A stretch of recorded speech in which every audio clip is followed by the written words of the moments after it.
अप्रैल 18 1775। रात ठंडी थी। रास्ते अंधेरे में डूबे हुए थे। ब्रिटिश सेना छिपकर मार्च कर रही थी। एक युवा सवार घोड़े पर चढ़ा और इतिहास बदलने के लिए निकल पड़ा।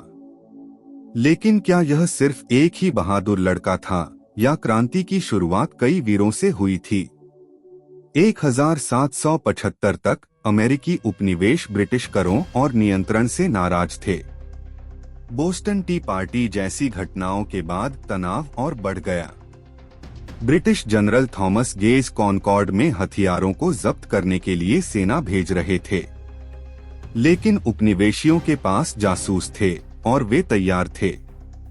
पॉल रिवियर बोट से बन से निकले और फिर घोड़े पर सवार होकर लेक्सिंगटन की ओर दौड़े।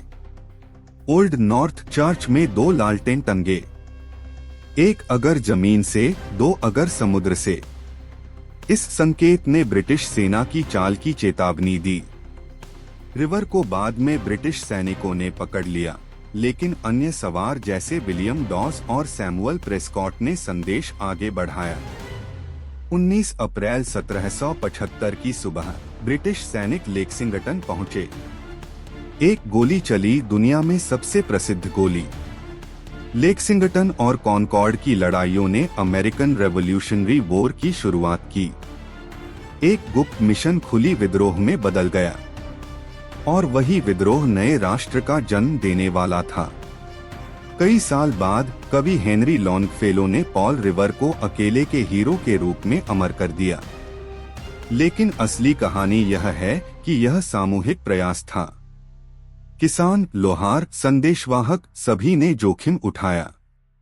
एक लड़के की साहसिक सवारी थी, लेकिन विद्रोह सामूहिक बहादुरी का प्रतीक था। तो क्या वास्तव में अमेरिकी विद्रोह को परिभाषित किया?